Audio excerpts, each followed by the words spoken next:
Hello, my Coffee with Dara family. How's everyone doing tonight? So, I want to talk about love. Yes, yes. I've been wanting to talk about this topic for a while now, believe it or not. I must confess that I was a bit shy at first because I wasn't sure if I wanted to talk about this topic or how to approach this topic. But you know what? You see this lipstick by Jordana? It's it says garnet, but it's actually a red. Okay, and every time I put on this lipstick, let me come a little closer. Okay, I just feel extra beautiful. Okay, I do get attention from the gentleman. Thank you, and it just makes me feel good. So I want to talk about love. There are different types of love, of course. The first type of love is, of course, love yourself, right? Self love is very important. Without self love, you can't love another. And I know that sounds so cliche, I know, but it's true. It's very true. And you have love for others. And this is where it becomes very interesting. You can have love for people, whether they're your friends, your family, people that you feel close to. It could be love towards someone like a brother or sister, right? And then you have romantic love. And romantic love is very different because now your love is beyond the friendship level.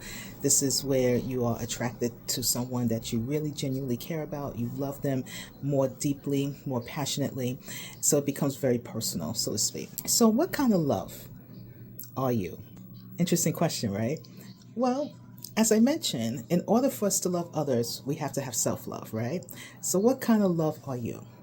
Are you the type of person who has that friendship love towards yourself? Do you have that passionate love for yourself as you would with other people?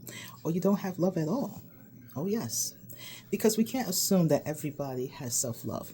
Just like we can't assume that people have the ability to love others. Because in order to really love another person, you have to love you.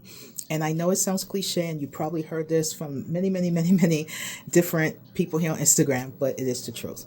And why I can speak on this very well is because for a very long time, I, Dara, did not love Dara.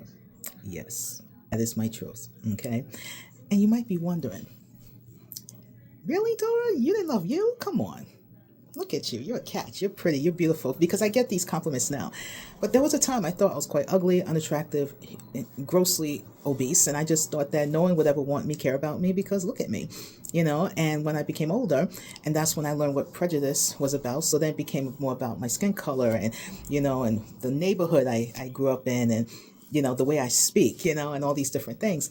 So I didn't love me. And it took a long time to get to a place where I can say, look at myself, like I'm looking into this camera and say, Dora, I love you. And it's not an easy journey to get here. It took a lot of years of prayer. It took years of therapy.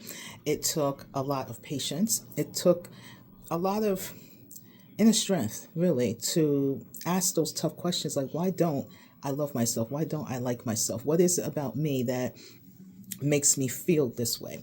Now, let's go with the most easiest one. We always focus on the physical. Okay, first. You're too fat, you're too skinny, you wish you was this size, you wish you was that size. In my case, I say I have a big head. And I have a big head, yes, I've always had a big head. Some people laugh and say, no, I don't, but I feel I have a big head, okay? I've always been a chunky girl.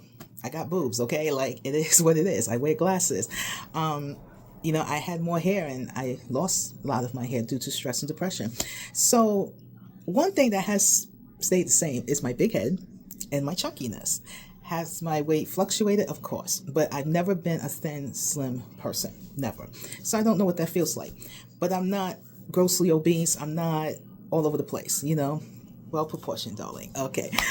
Now, why did I go to the weight than other things? Because this is something as a society we are taught. We focus on the outward appearance before we think about the inner. And the best way people can really know your inner self is by being honest with yourself first. And that will exude outwardly when you're talking and mingling with other people. That's something that took me a while to really understand. And it allows you the opportunity to be your true, authentic self without worrying about, oh my gosh, am I this to this? Am I to that? how's my hair, how do I look? Do I look okay for so and so or for them? No, do you look okay for you? Do you feel pretty? Do you feel handsome? That's all that matters. There's a saying, beauty is in the eye of the beholder, and I wholeheartedly believe that. For someone who has been in many relationships, I've been married, I'm currently divorced, I truly love people for who they are on the inside. I don't focus on this because you can look cute today and look totally opposite tomorrow. I look at what's inside of your heart and what's in your mind and your spirit. And as a believer, I also focus on your belief when it comes to God. Yes, because dealing with people who didn't have that relationship with God really made things very difficult. So I always seek, or at least hope, that the person I get involved with has a belief in God. Okay. Now, when I talk about love, I don't want to just focus on relationships, but that's something I really wanted to address first, because I know for me, I've always put more focus on relationship love than just any other type of love. But over time, I've learned how to, have friends that I genuinely love and care about. There are people in my life right now, you know who you are, that I love and genuinely care about, whether we are in a romantic relationship or not. And, I love people and I can't help it. I just love people. So love is a beautiful emotion, and I think that too many people take it for granted. We focus so much on the non-important things and not focus on what's inside the heart. We are so afraid sometimes to receive love for whatever reasons, and granted, your reasons are valid, and there are others who want to give love and share it, but they're so afraid. And I can speak on this because, I am a big giver of love. I am like the love bubble. Okay, I can hug you, I can give you kisses, I can just hold you close and just love you for the rest of my life. Okay, and this is for friendship love too. But receiving love is not always the case for me. Yeah, that's the bad news, ladies and gentlemen. Now, I know some might see this and say, that's not true, Dara. You have people who show love to you and care about you. Do they really? Because love is not just saying it, it's about action. Do they check in on me? Do they ask how I'm feeling? Do they care to know? When you go through a very difficult time in your life, when you're ill, maybe you're going through something personal, do they ask about you? Do they care to know? Or they're asking because they're just trying to be up in your business? See, there's a difference, right?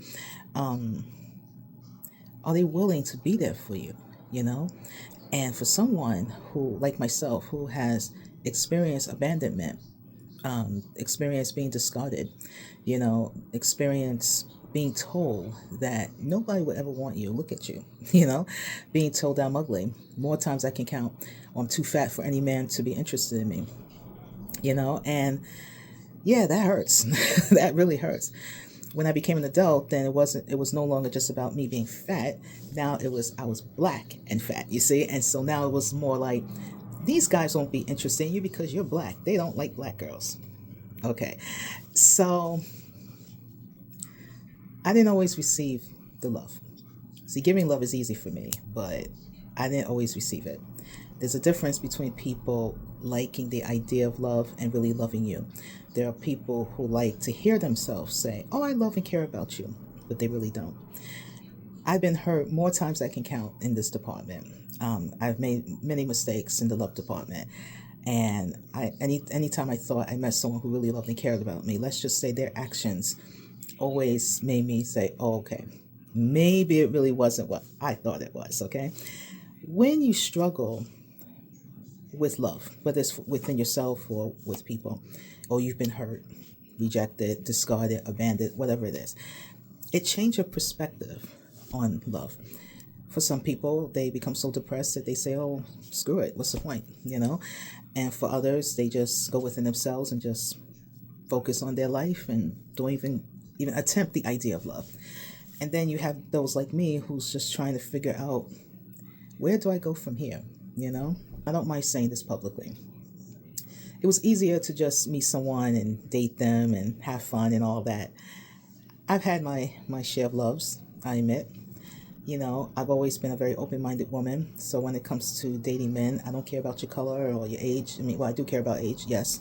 But what I mean by this is that, I'm not like only date only this age group. That's what I'm trying to say, I've always been open. I love men from all backgrounds, culture, color, doesn't matter. And I met some nice people. Don't get me wrong. Not everybody was a bad guy. I met some nice people.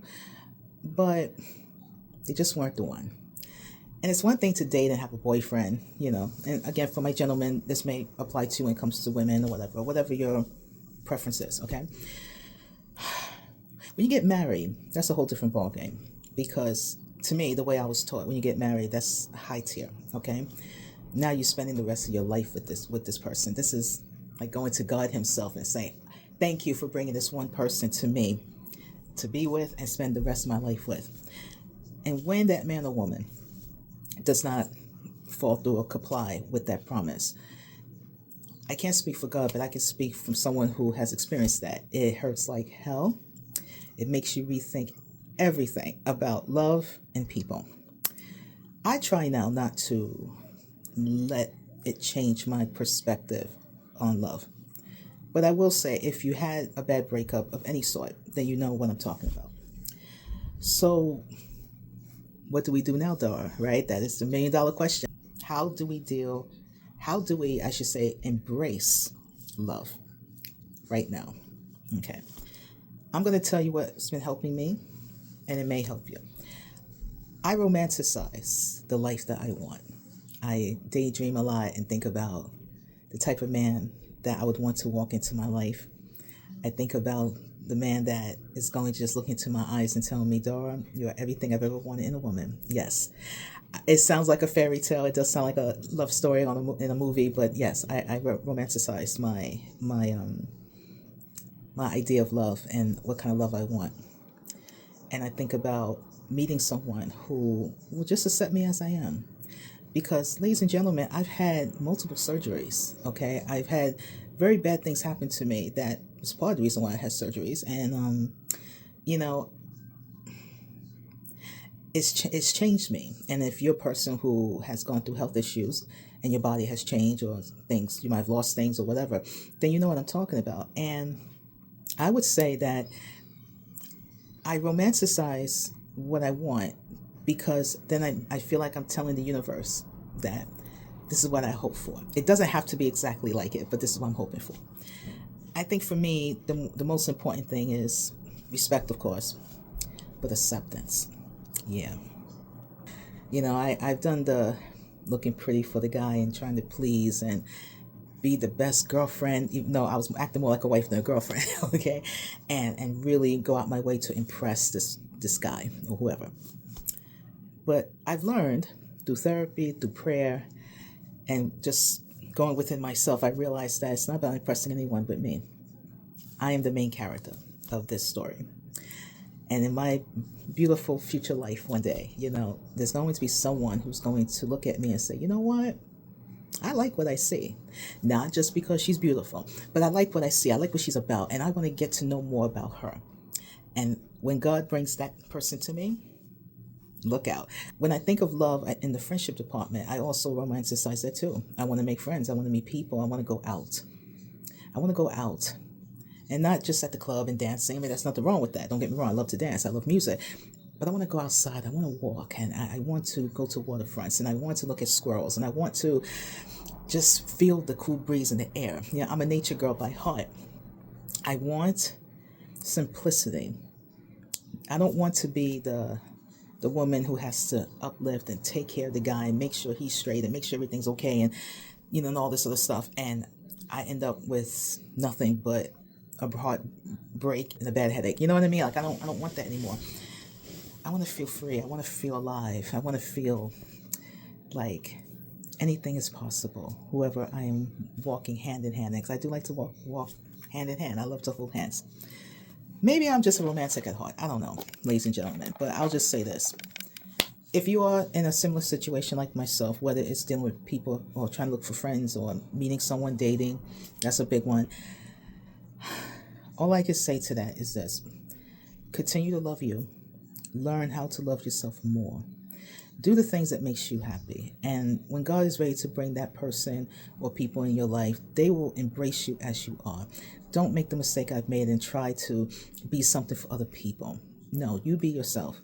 and let them love you and accept you as you are. If they ghost you, if they disappear on you, if they're not trying to talk to you, they're not trying to be close to you, they don't call, they don't contact, they don't do nothing, fine, let them be. I think the best thing that did come out of my being married, I should say, and the way that my marriage ended is this: it is very easy for me to let go of people. I was always the queen of holding on. Not anymore. You hurt me, you disrespect me, I'm done. Period. There's nothing else to talk about. And it feels liberating. And that goes for men and women, because I refuse to hang around and wait for you to decide you want me in your life. Or I'm not a doll, I'm not like a bouncing ball where you can just flip me up and throw me down whenever you feel like it. I would rather be around people who genuinely want to be in my company and genuinely love me for me, just like I genuinely love you for you, and I genuinely love people for people. Okay, I guess that's all I wanted to say. So thank you so much for watching. I love you all so very much, and I really mean that. Continue to try your best. Love yourself first. And may all of us find our true loves and friends that's waiting for us wherever they are. Love you all so much.